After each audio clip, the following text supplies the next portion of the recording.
T20 world champion team India मुंबईत दाखल. लाडक्या क्रिकेटपटूंच्या स्वागतासाठी मुंबईकर सज्ज. पोलीस यंत्रणाही अलर्टवर. वर्ल्ड चॅम्पियन टीम इंडियानं घेतली पंतप्रधान मोदींची भेट. खेळाडू आणि मोदींमध्ये रंगल्या 1.5 तास गप्पा. मुंबईतील मोक्याच्या जागा अदानींच्या घशात. वडेट्टीवारांचा गंभीर आरोप. ईस्ट इंडिया कंपनीहून भयानक प्रकार. आदित्य ठाकरेंची टीका. धारावी आणि दुग्ध विकास प्रकल्पाच्या जागेवरून विरोधकांनी सरकारला घेरलं.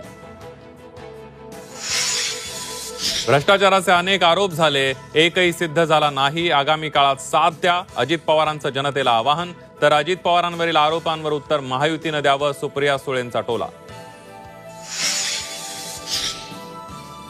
हिंगोलीमध्ये लाडकी बहीण योजनेसाठी ग्रामसेवकाकडून अडवणूक होत असल्याचा आरोप. अडवणुकीचा व्हिडिओ सोशल मीडियावर व्हायरल.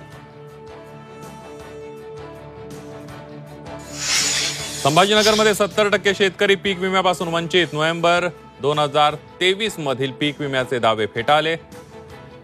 कृषी आयुक्तांनी विमा कंपनीला विचारला जाब. पीक विम्याचं वास्तव झी24 तासवर. वसंत मोरेंनी घेतली उद्धव ठाकरेंची भेट. वसंत मोरे 9 जुलैला करणार शिवसेना ठाकरे गटात अधिकृत प्रवेश.